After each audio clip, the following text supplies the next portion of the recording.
Прывітаннечка! Гэта крынж тыдня. Праграма на Еўрарадыё, дзе мы смяемся з нахабнай махровай прапаганды. Асноўная ўвага Беларусі, але не забываемся і пра расійскіх прапагандыстаў, і пра іншую крынжаціну.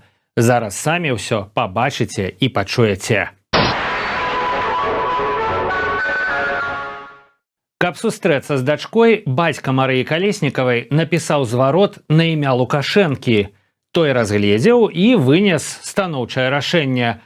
Пра гэта распавёў проста беларускі зваршчык Роман Пратасевіч, які подключил сувязи и посприял организации споткання. В конце концов мы сошлись на том, что он написал обращение на имя главы государства с просьбой организовать встречу. То есть, соответственно, встречу отца и дочери. Я же, в свою очередь, воспользовавшись уже какими-то своими связями и контактами, сделал все возможное, чтобы это обращение как можно быстрее попало на стол главе государства. Собственно, так и получилось. Правда, пришлось немного подождать, что вполне естественно. И буквально накануне, за день до поездки, мы узнали о том, что обращение было рассмотрено и было вынесено позитивное решение. Паслухаць Пратасевіча, дык усё як мае быць. Але па законе спатканні вязняў са сваякамі мусяць адбывацца без Лукашэнкі і яго дазволаў. За год 3 кароткатэрміновыя і 2 доўгатэрміновыя. А ліставанне ўвогуле без абмежаванняў. Так што шчыраванні Пратасевіча красамоўны доказ таго, што ў лукашэнкаўскай Беларусі па-ранейшаму не да законаў. Мосфильм перадаў расійскаму войску некалькі дзесяткаў танкаў Т-55.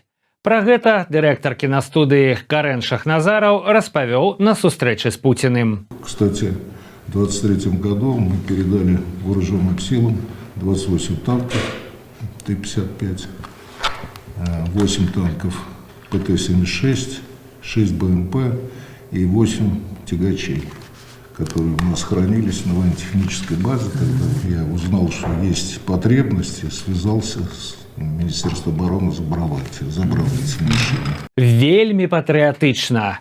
Але танкі Т-55 вырабляліся ў Савецкім Саюзе, а менавіта з 1958 па 1979 год.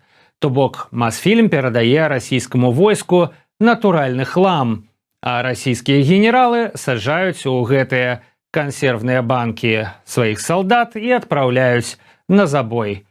Але гучыць вельмі патрыятычна. На беларускім тэлебачанні заявілі, што польскія палітыкі лепяць з Беларусі ворага. І назвалі прычыну. Оказывается, яны там зайздросцяць, бо Польша не мае уласных космонавтов. Почему Польша образ Беларуси как врага очень активно? Потому что какие достижения есть у Польши в глобальном? Да, в экономике пока еще держится, за счет чего я уже говорил. А какие достижения? Беларусь атомную станцию построила, Польша только собирается. Польские космонавты есть? Есть.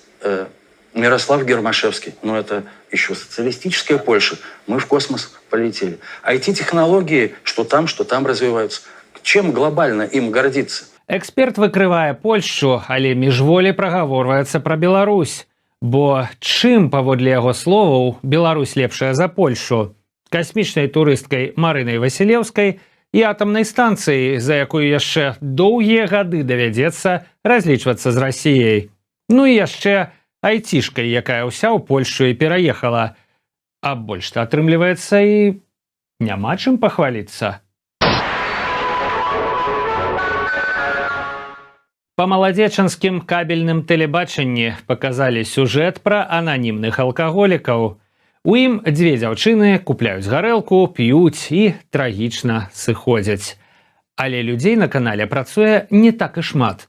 Як кажуць, сочите за руками. Стало больше, а со стрессами справляться получается не у всех. К тому же женский алкоголизм развивается быстрее. Там, где мужчине требуется 10-15 лет, женщине нередко хватает 3-5. При этом негативные последствия более выражены. Наталья Усищева, Дмитрий Петенок, Алексей Андреевский, МКТВ. Не прожигай свою жизнь. Акция МЧС проходит в ноябре по всей республике. Главная задача... Уважлівыя глядачы звярнулі ўвагу на аднолькавы манікюр дзяўчыны, якая п'е ў кадры, і дыктаркі, якая з'яўляецца пазней. Так што алкаголікі апынуліся не такімі ўжо і ананімнымі. З іншага боку, нічога страшнага ў гэтым няма. За змаганне са шкоднай звычкай чалавека можна толькі паважаць. Гэта быў крынж тыдня на Еўрарадыё. Праз пару дзён будзем разбірацца з наступнай порцыяй хлусні і прапаганды. А пакуль усім міру, разборлівасці і добрых, праўдзівых навінаў.